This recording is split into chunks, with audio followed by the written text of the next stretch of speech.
Hola, mucho gusto. Mi nombre es Ania Villar Gallardo y el día de hoy les voy a presentar el video de normas técnicas complementarias de estructuras de acero. Bueno, estas son las preguntas que voy a resolver en el video. Este sería como parte de las preguntas del cuestionario, son 15 y pues empecemos. Bueno, el primer punto es de los materiales que contemplan la norma. Estos están basados en la Ley de Infraestructura de la Calidad y su reglamento.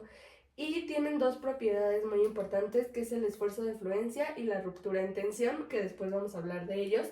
Y también voy a especificar las características de todos estos materiales que nos especifican. El punto 2 es sobre el esfuerzo de fluencia, que se define como Fy. Este es el valor de la tensión en el que se experimenta la deformación permanente. A esta fase se llama fase plástica. Cuando veamos uno de los siguientes puntos, lo entenderemos mejor. El acero estructural es un ejemplo de estos. Sería este tipo de acero estructural de clase A. Y como ejemplo, este tiene un esfuerzo de fluencia de 230 megapascales y 2.345 kilogramos sobre centímetro. La ruptura en tensión es el punto en el que el acero llega a una falla por tracción, es decir, que se rompe con una carga de tensión. Y por ejemplo, para el mismo tipo de acero que hablamos en el pasado, su ruptura en tensión sería de 310 megapascales y 3.161 kilogramos sobre centímetro cuadrado.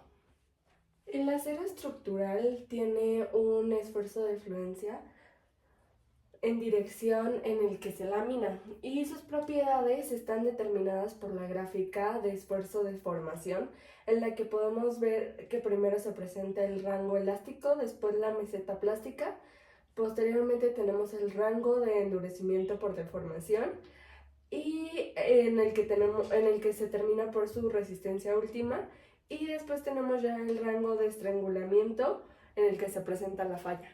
Los perfiles pesados tienen que tener un grosor mayor a 50 milímetros y una tenacidad mínima promedio de 27 joules a 294 grados Kelvin. Los remaches actualmente han sido sustituidos por soldadura y tornillos de alta resistencia. Sin embargo, se siguen utilizando en edificios antiguos para ser rehabilitados o modernizados, y estos deben de cumplir con esta norma.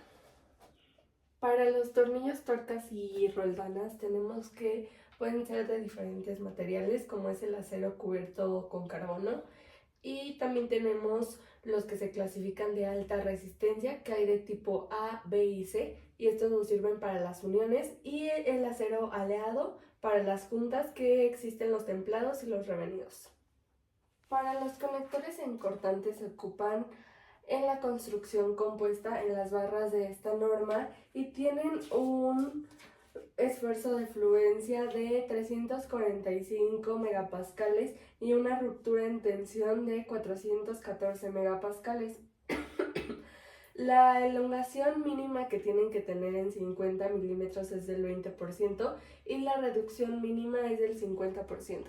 Para entender el acero estructural no identificado, tenemos que ver qué es lo que nos pide la norma como identificación, que son las especificaciones de tipo, clase y grado, los certificados que nos da el fabricante o laminador y la marca legible de este.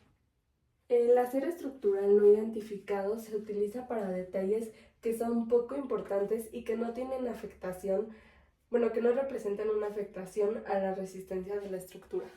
De las especificaciones y dibujos del diseño se debe describir de forma detallada las características geométricas, la ubicación y dimensiones de los diferentes miembros y elementos de conexión que forman parte del proyecto a realizar. También se deben de generar con esto planos, elevaciones, cortes y detalles para su correcta interpretación. Con todo esto deben de cumplirse las especificaciones señaladas por el fabricante, en el que se conozca su proceso de preparación, producción y ensamblado de cada uno de los componentes estructurales.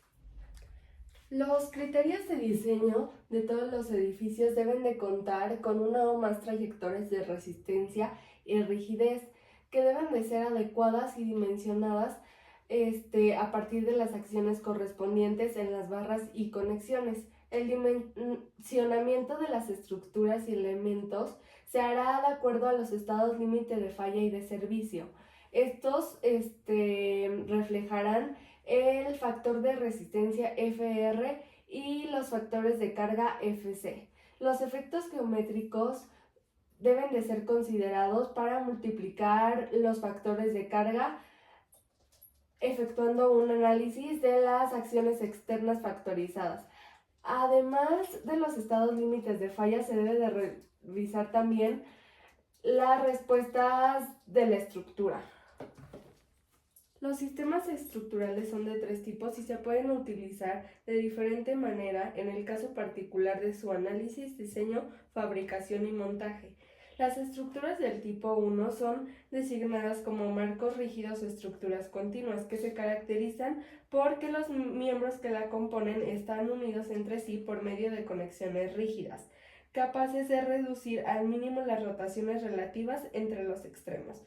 Las estructuras del tipo 2 son las que están formadas por miembros unidos entre sí por medio de conexiones simples, que permiten rotaciones relativas y que son capaces de transmitir la totalidad de las fuerzas normales y cortantes, así como los momentos no mayores a 20% de los momentos resistentes del diseño. Las estructuras tipo 3 están formadas por miembros unidos entre sí por medio de conexiones semirrígidas o parcialmente rígidas, capaces de transmitir momentos, pero con rotaciones no despreciable entre sus extremos. De las propiedades geométricas de los miembros de acero estructural se dividen en dos: la determinación del área de la sección transversal y las relaciones ancho-espesor y pandeo local. Para la determinación de área se necesita el área total AT, el área neta AN y el área neta efectiva AE. Para las relaciones ancho, grueso y pandeo local se necesitan saber los miembros en compresión axial y los miembros en flexión. También podemos decir que estas relaciones ancho-espesor máximas nos determinan si un elemento es no esbelto y si le excede un elemento que es esbelto.